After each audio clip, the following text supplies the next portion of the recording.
So you've got the drone built, got the batteries charged, and you're in the field. Now the doubt starts to creep in. What if I miss something? What if I fly the wrong area and have to come back out here again? That feeling's not you being behind. That's just what happens when route planning is taken as just a checkbox rather than the first step in making sure that this flight is accurate. Most reworks don't happen because the drone messed up. They happen because of one of these planning gaps. One, you have an uncertain area, and so the area boundary for your flight misses some of the job. Two, you got settings that don't line up with your requirements. You don't have enough overlap. Maybe you've flown it too high and so the points aren't quite accurate as you need them. Or maybe you flew it too fast and so the points are way more sparse than the spec. Or you run into airspace uncertainty. Maybe you've taken the drone off in restricted airspace and now you have to land it because someone's there making you land the drone, and then you got to figure out paperwork to get the drone in the air again. And the cost is real because you burn daylight, you burn your batteries, and you burn trust because no one likes having to explain to the client or the PM that we gotta fly it again because the data didn't work. So right now I'm gonna show you two really easy methods to plan your flights. Get the route plans in the controller, either in the office or in the field, so that you don't miss anything on the ground. Step one, here in Canada, we have this NAV CANADA app that lets you click around, check the area that you're flying in, and see if you need,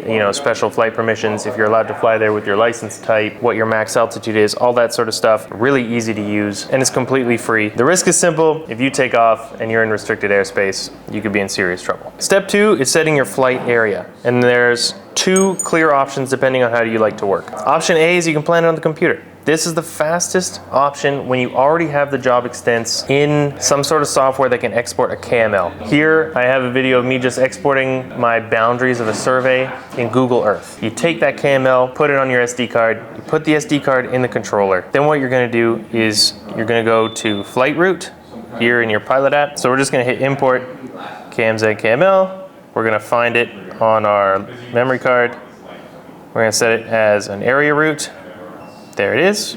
Just gonna click on that, and there you see, there's my flight path. Now, if I don't have my data on the computer and I'm doing this in the field, I can do it all from the screen in the Pilot app. I just hit new, create a route, and then I can create an area route or any kind of route really. And then I can just zoom in here, I can click on the map, and I can draw my area. Once I've done that, I can click and drag all these nodes to make it bigger, smaller, and just hit the check mark, choose my aircraft because I'm not connected to it right now, and choose my camera model, hit OK.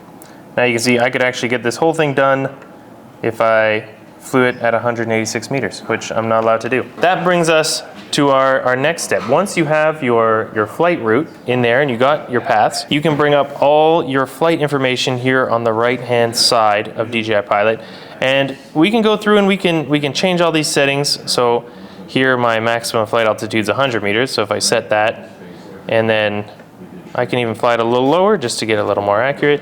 You can see once I've set it to 70 meters, it automatically updates, and I actually now need 2 passes to get this done. I can set my safe takeoff altitude, which is the altitude that it's gonna take off to before it starts doing any sort of calibrations or going horizontally. I set it to do an IMU calibration.